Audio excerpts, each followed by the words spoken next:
Baiklah, Assalamualaikum warahmatullahi wabarakatuh. Waalaikumsalam. Yang terhormat Bapak Dr. Saiful An-Nur MPD selaku dosen mata kuliah Metodologi Penelitian Pendidikan dan juga teman-teman yang saya banggakan. Puji dan syukur kita panjatkan kehadirat Allah Subhanahu wa taala karena telah melimpahkan rahmat dan karunia-Nya sehingga kita dapat kembali hadir dan berkumpul di pertemuan kali ini. Dan tak lupa sholawat serta salam kita sampaikan kepada Nabi besar Nabi Muhammad SAW, juga para sahabatnya serta kita umatnya di akhir zaman. Pertama-tama perkenalkan saya Gina Inezi Panas selaku moderator untuk kelompok 12 pada pertemuan kali ini dengan materi analisis dan penafsiran data kualitatif. Baiklah, untuk mempersingkat waktu, marilah kita membuka presentasi pada pagi hari ini dengan melafazkan basmalah. Bismillahirrahmanirrahim. Bismillahirrahmanirrahim.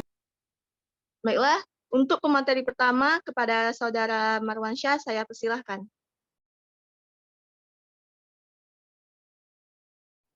Baiklah, terima kasih moderator.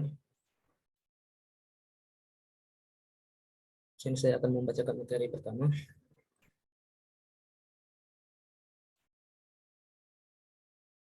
Pengertian analisis data. Analisis data dapat dijelaskan sebagai suatu proses formal yang melibatkan usaha untuk memilah-milah, mengorganisasi, mengurutkan, mengelompokkan, memberi kode, dan mengkategorikan data agar lebih mudah dipahami dan dapat diinterpretasikan. Tujuannya adalah untuk menentukan tema, hipotesis, dan pengertian-pengertian yang bersifat umum dari data yang telah dikumpulkan. Analisis data adalah upaya mencari data, menata secara sistematis catatan hasil observasi, wawancara, dan hanya untuk meningkatkan pemahaman peneliti tentang kasus yang diteliti dan menyajikan sebagai temuan bagi orang lain. Sedangkan untuk meningkatkan pemahaman tersebut, analisis perlu dilanjutkan dengan berupaya mencari makna. Adapun beberapa hal yang dapat digarisbawahi, yang pertama, upaya mencari data adalah proses lapangan dengan berbagai persiapan pralapangan tentunya. Yang kedua, menata secara sistematis hasil temuan di lapangan. Yang ketiga, menyajikan temuan lapangan. Dan yang keempat, pencarian makna secara terus-menerus sampai tidak ada lagi makna lain dalam memalingkan. Di sini, perlunya peningkatan pemahaman bagi peneliti terhadap kajian atau kasus yang terjadi.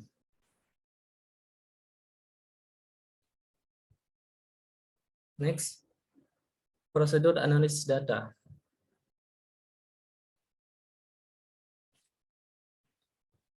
Kegiatan analisis data selama pengumpulan data dimulai dengan kegiatan-kegiatan yang meliputi yang pertama, penetapan fokus penelitian, yaitu apakah tetap sebagaimana telah direncanakan ataukah perlu diubah.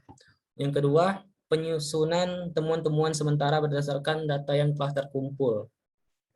Yang ketiga, pembuatan rencana pengumpulan data berikutnya berdasarkan temuan-temuan pengumpulan data sebelumnya. Dan yang keempat, pengembangan pernyataan-pernyataan analitik dalam rangka pengumpulan data berikutnya. Begitu seluruh data yang diperlukan telah selesai dikumpulkan, semuanya dianalisis lebih lanjut secara intensif. Ada langkah-langkah yang dapat ditempuh dalam menganalisisnya, meliputi yang pertama, pengembangan sistem kategori pengkodean. Yang kedua, penyortiran data, dan yang terakhir, penarikan kesimpulan.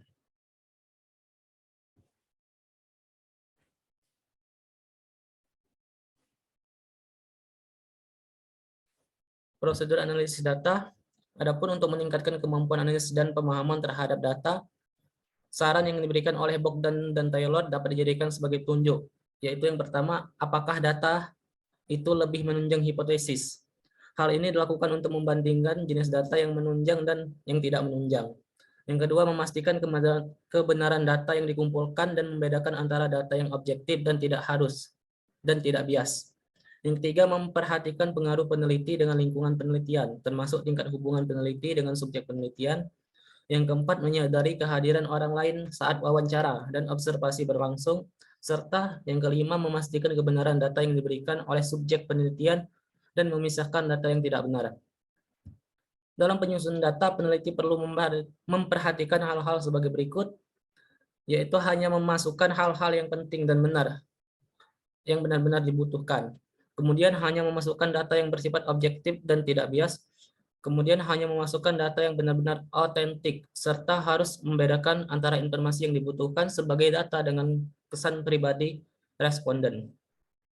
Dalam kesimpulannya, proses analisis data dalam penelitian kualitatif melibatkan tahapan yang panjang, yaitu dimulai dari merumuskan hipotesis sebelum lapangan, analisis data selama di lapangan, hingga penelaah dan penafsiran data setelah kembali dari lapangan. Tujuan dari analisis data adalah mempersempit fokus tadi, mengembangkan pertanyaan analitik, mengkategorikan data, serta melakukan interpretasi data yang telah dikumpulkan. Mungkin itu saja presentasi yang dapat saya sampaikan. Selebihnya saya kembalikan kepada moderator. Baik, ada selanjutnya selanjutnya yaitu teknik pemeriksaan keabsahan data.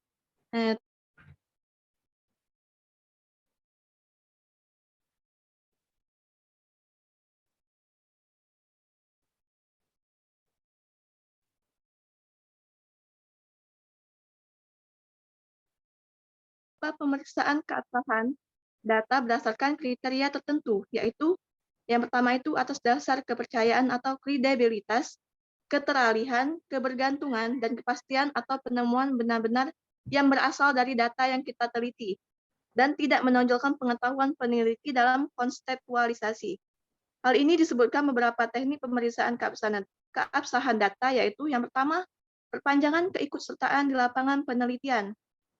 Dan yang kedua itu ketekunan pengamatan. Jika peneliti tidak menekuni pengamatannya, maka hipotesis yang didapatkan itu akan berubah-ubah atau sulit untuk mendapatkan data yang telah konkret. Yang ketiga yaitu triangulasi, membandingkan dan mengecek balik derajat kepercayaan suatu informasi yang diperoleh melalui waktu dan alat yang berbeda dengan metode pengecekan derajat keterpercayaan penemuan dan kepercayaan teknik pengumpulan data dengan penyidik membandingkan hasil analisis yang satu dengan analis yang lain dengan berdasarkan teori atau dengan hasil ilmiah. Yang keempat itu pemeriksaan sejawat melalui diskusi. Yang kelima, analisis kasus negatif. Yang keenam, kecukupan referensial. Jika kecukupan referensial ini tidak mencukupi data yang kita analisis, maka akan sulit untuk menemukan titik ujung dari penelitian kita. Dan yang ketujuh itu pengecekan anggota atau secara formal maupun informal yang berkenaan pengecekan kategori analitis, penafsiran, dan kesimpulan. Dan yang ke-8, uraian rinci. Uraian rinci ini terutama mungkin akan menggambarkan konteks tempat penelitian yang menjadi fokus pengamatan. Dan audit ini dilakukan berdasarkan kriteria kepastian data mentah, data yang sudah direduksi, hasil sintetis, catatan proses, bahan catatan pribadi atau refleksi, motivasi, harapan, dan ramalan. Dan selanjutnya itu penafsiran data kualitatif. Penafsiran data kualitatif ini merupakan sebuah seni merangkaikan kata untuk membentuk suatu kalimat atau proposisi hasil dari analisis data yang berbasis alamiah atau natural. Realitas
kualitatif lebih menekan pada tujuan untuk menyusun teori substansi. Penafsiran hasil penelitian kuantitatif ini sangat dipengaruhi oleh tipe penelitiannya, apakah studi kasus ataukah etnografi ataukah fenomenologi. Menurut Glasser dan Strauss, langkah penafsiran data kualitatif ini dapat menggunakan metode analisis komparatif. Untuk menafsirkan data, maka analisis yang digunakan harus sesuai pula dengan tipe penelitiannya. Adapun analisis data fenomenologi dapat diuraikan sebagai berikut. Yang pertama yaitu peneliti membaca hasil wawancara dengan berulang-ulang, karena hal ini dilakukan agar peneliti memahami dengan benar dan jelas hasil wawancara yang telah dilakukan sebelumnya. Yang kedua yaitu memasukkan data dalam tabel horisonalisasi. Pada kolom pertama tabel ini, peneliti memasukkan kalimat-kalimat penting yang berhubungan dengan masalah penelitian dari kalimat wawancara tersebut. Dan pada kolom kedua mencari makna dari kalimat dalam kolom pertama. Ya.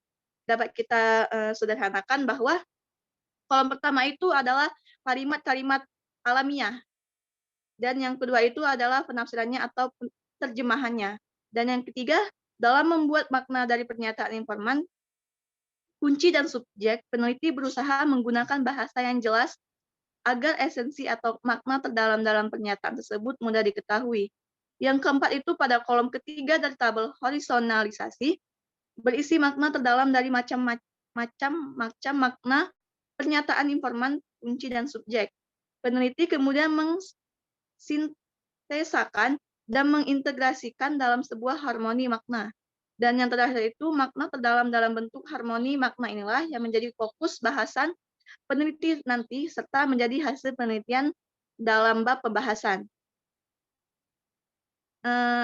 Sembari menganalisis data yang telah diolah, maka proses penafsiran data ini dapat dilakukan. Penafsiran data kualitatif dilakukan dengan mengkonfirmasi, menghubungkan, membandingkan, dan menelaah data atau pendapat yang sudah ada. Tujuan penafsiran data menurut Suhadzeman dan Strauss yang dikutip oleh dengan model yang dapat diklasifikasikan menjadi 3 tujuan berikut.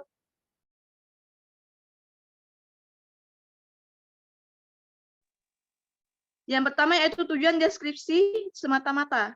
Pada tujuan ini, analisis menggunakan teori yang ada dan merancang struktur organisasional yang sudah ada dalam suatu disiplin. Kategori-kategori yang ditemukan dalam data disusun dalam kerangka sistem yang sudah ada. Yang kedua yaitu tujuan deskripsi analitik. Tujuan ini rencana organisasional dikembangkan dari kategori-kategori yang ditemukan dan hubungan yang disarankan atau muncul dari sebuah data. Dan demikian deskripsi ini baru yang diperhatikan dapat dicapai dengan mengembangkan lebih lanjut melalui proses analitik. Dan dalam proses analitik ini, pada tahap ini, teori substantif mulai terbentuk meskipun belum sepenuhnya dikembangkan. Dan terakhir itu adalah tujuan pembentukan teori substantif.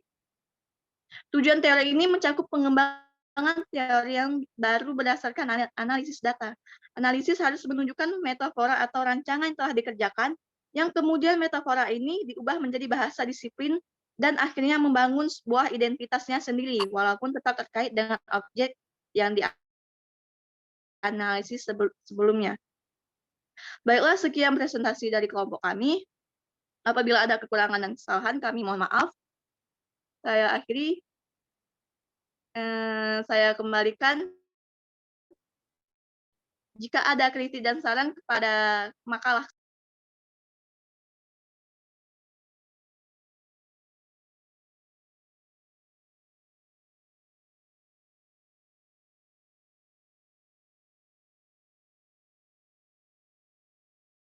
Baiklah, demikian presentasi kami dari kelompok 12 pada hari ini.